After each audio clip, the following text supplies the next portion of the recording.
Ring the bell.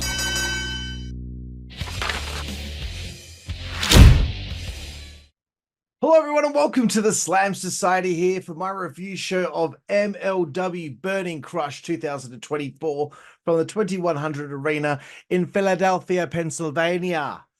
This is from February 17th, so I apologize that this one's late. I actually completely forgot that there was another show between the last MLW show that I reviewed and Intimidation Games, which actually happened today. So this is a late one, but you know what? I could not review Intimidation Games without covering this show because I don't like missing out on MLW. To me, it's sacrilege, and I just can't do it.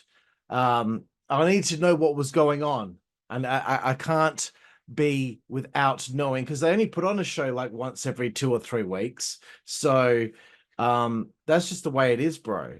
Things will never be the same. Never be the same. Excuse me. I've lost my review here. Okay. Excuse me.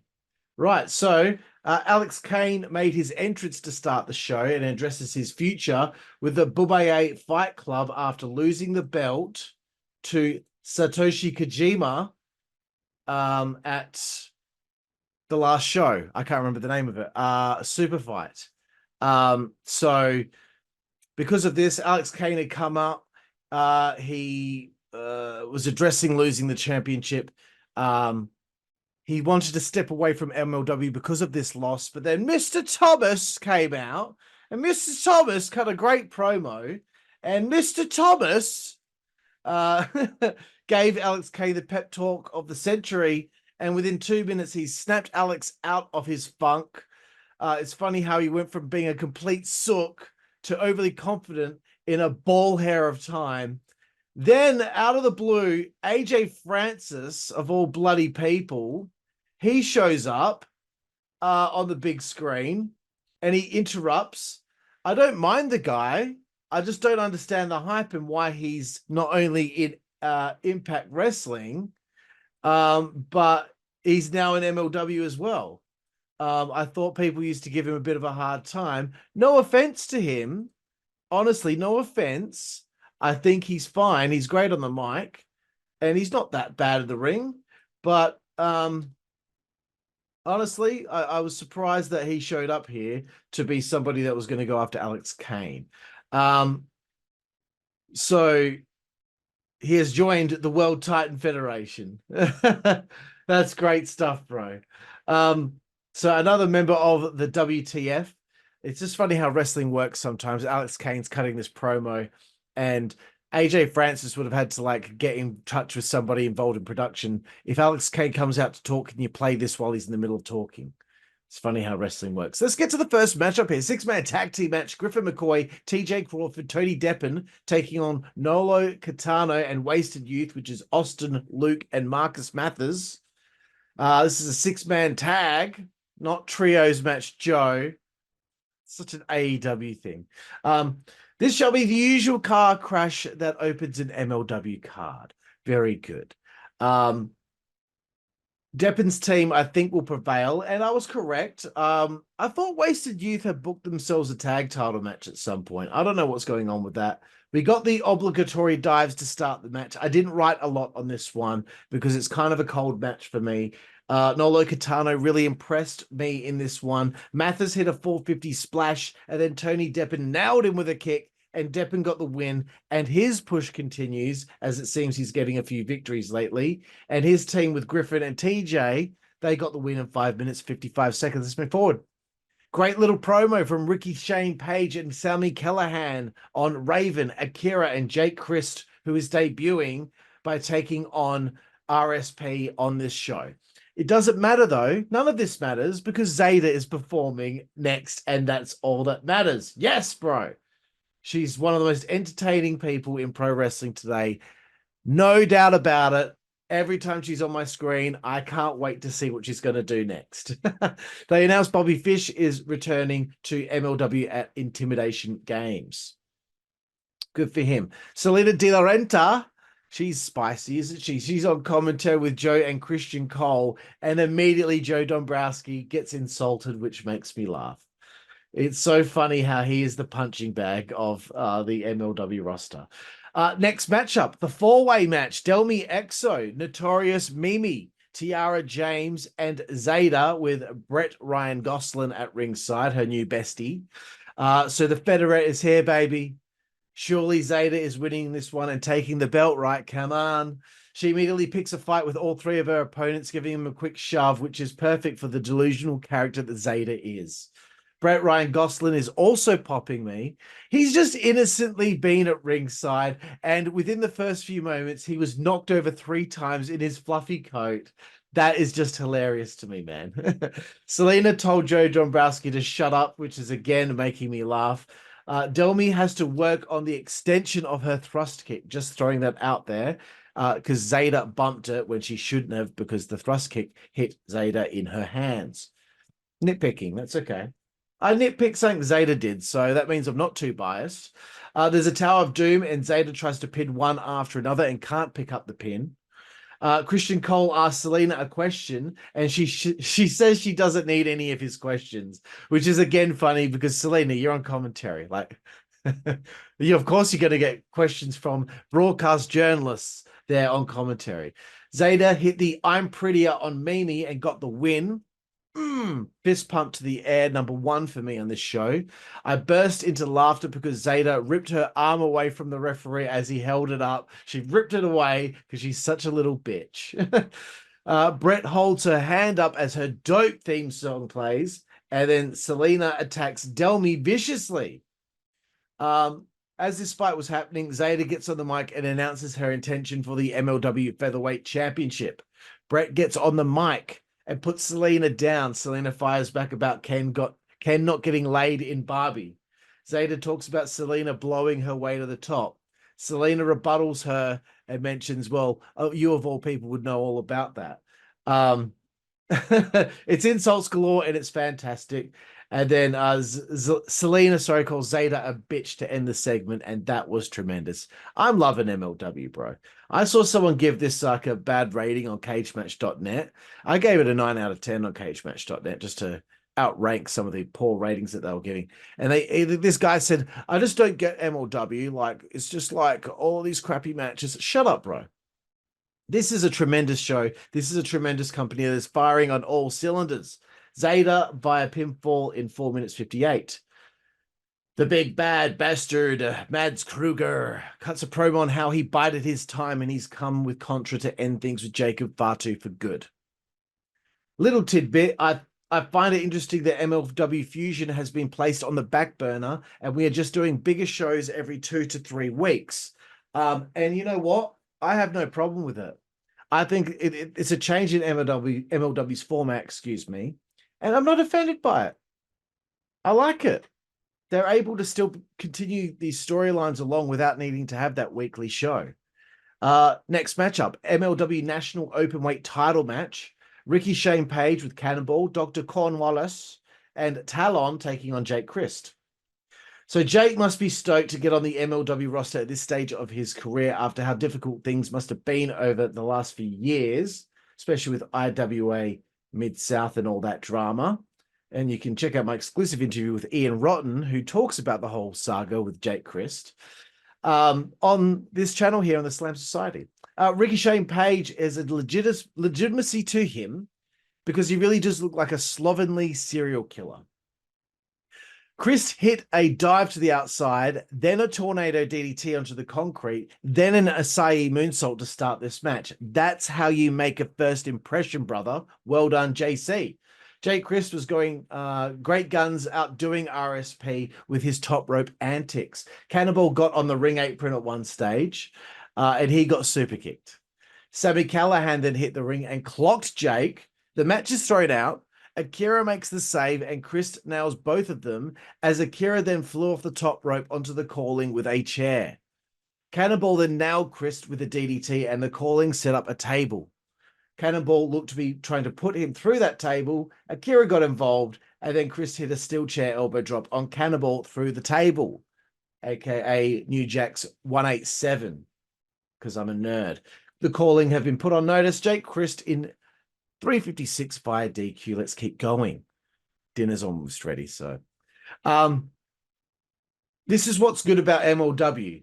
The pay-per-views are 2 hours long and the matches aren't too long. It's story-driven. It's bing, bang, boom, and I like it, baby. Court Bauer is seen backstage on the phone, and Caesar gets in Court's face. Doesn't take Court, he gets in Court's face. Pictures of May 11th show with MLW and the best luchadors in the world. So looking forward to that show of cold matches. Sorry, that's like an AEW thing. Or Impact Wrestling do that a lot too. Anyway, MSL then interrupts and wants a title shot. He gets it. Zayda should have been with him though, to sweeten the deal and make her give Court bat the eyelids at Court. Court says yes, shakes his hand, and then adds some hand sanitizer to his hand. Backstage, we see Satoshi Kojima and his boy there, and Kojima has a bag of bagels with him. The second gear crew offered them a tag title shot, and MSL gets all upset, interrupting it, because they're supposed to get the first title shot, because he just talked to Court about. MSL then says he's the only legitimate promoter there, and then Kojima stuffed a bagel in his mouth because MSL was yelling in his face. MSL bumps a bagel getting stuffed in his mouth. He bumped it. And then Richard Holliday is killing me, dude, as MSL is on the floor in pain from a bagel to the mouth. And he's yelling, he didn't even toast it. He didn't even butter it. That was a dry bagel. Unbelievable. Wrestling is ridiculous.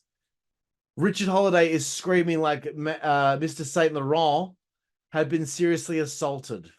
This is where it's all about, man. This is what it's all about, where it's all about MLW. This next match is my favorite match of the show. The match was great, but what happened during this is really what got me losing my mind and laughing my ass off. I actually watched the match in full twice because of this. So it's Matthew Justice, Tom Lawlor. Tom Lawlor attacks Justice early on as the war between the World Titan Federation and MLW rages on. WTF, excuse me, blah, blah, blah.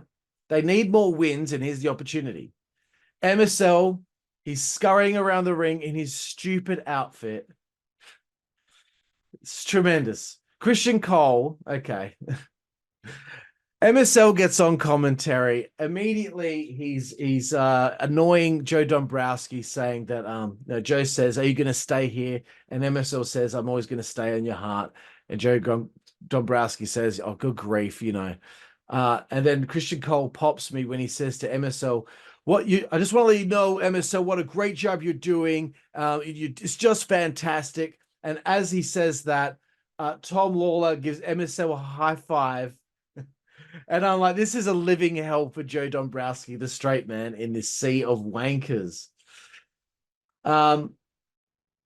This is all my notes are what MSL was saying on commentary. He talks about opening a World Titan Federation restaurant in Times Square, just like WWF New York. Joe asks if he could get a baguette there, and MSL said he would get banned, and Christian Cole immediately backs MSL up, saying that he wouldn't even be let in. Then Joe Dombrowski, and he's given MSL a hard time about, the tests that he gives the guys in WTF, and mentions, do they do any IQ tests? MSL starts going on about how he has the highest IQ in MLW, and that he's actually got 6 strikes on his.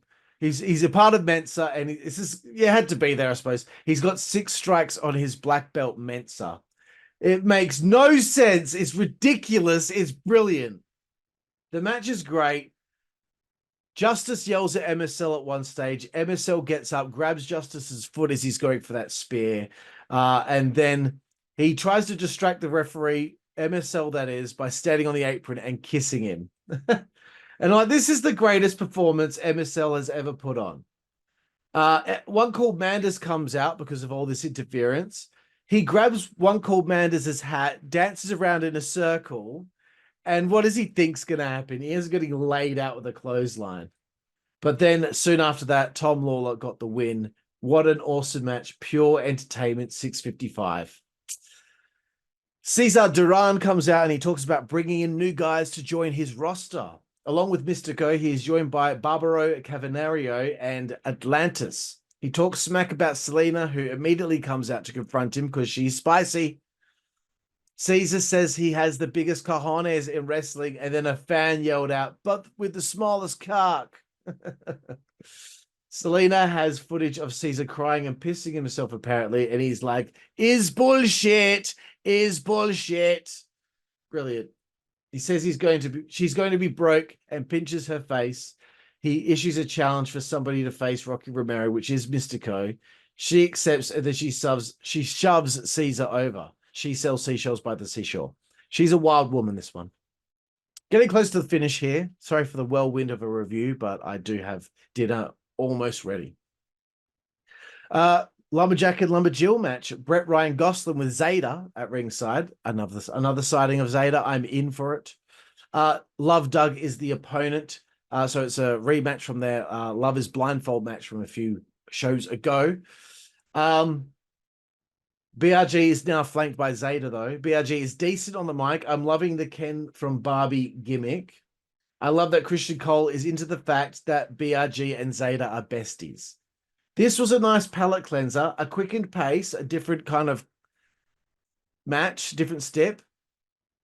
Great element with all the Lumberjacks and Lumberjills. All the women go beat up Zayda at one stage at ringside as she's trying to protect her new bestie, Brett Ryan Gosselin.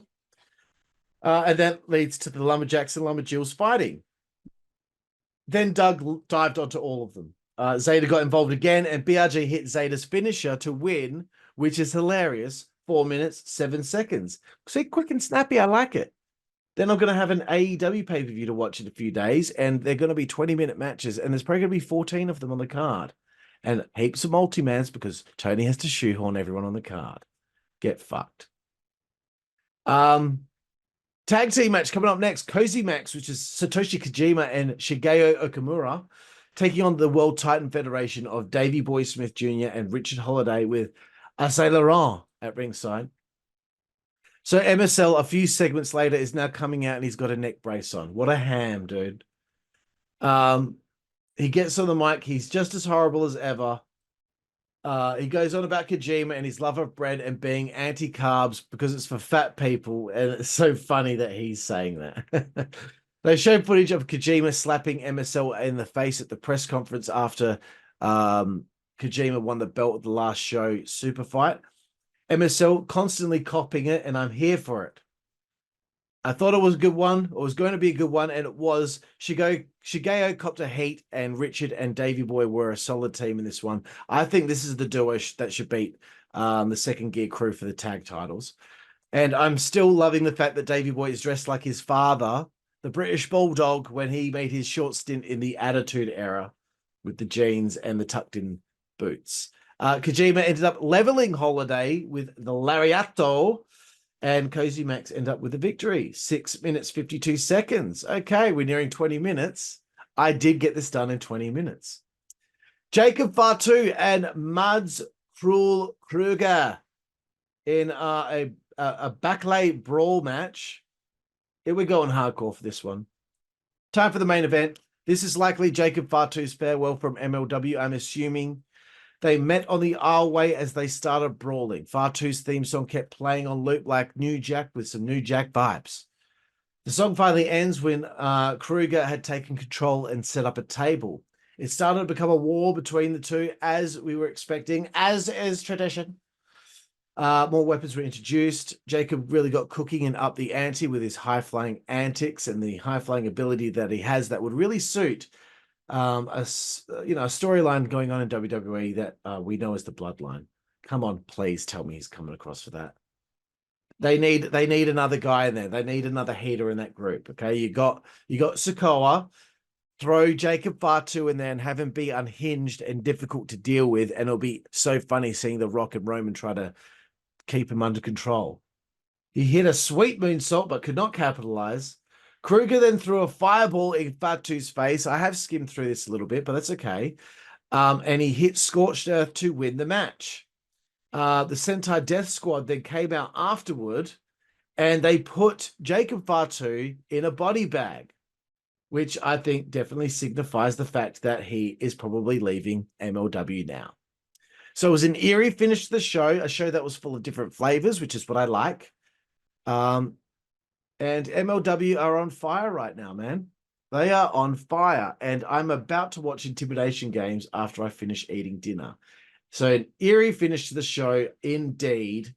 I'm going to give this an 8 out of 10. I really enjoyed it. They can't seem to do wrong at the moment, MLW. And it's just like NXT. Those two companies right now, they are nailing it for me. The matches aren't too long. They don't overstay their welcome. We've got a lot of angles going on at once, angles that are prolonged and mean something. This is what I think pro wrestling is all about. These two companies right here. TNA is boring me at the moment. AEW, I can't stand. WWE, they're doing some things right, but the weekly TV is a little bit too slow for my liking. The NWA just completely pissed me off at the moment because I can't get a hold of any episodes of Power and I don't know what's going on. So that CW thing's really working out for your international fans. And don't be telling us that we need to get a VPN, bro. Blow it out your hole. So there we have it. The MLW, what's it called again? I always keep going to say Burning Hammer. Burning Crush. The MLW Burning Crush review here on the Slam Society. I'm California. This is my Texas Hangman shirt. And we will see you down the road. Thank you.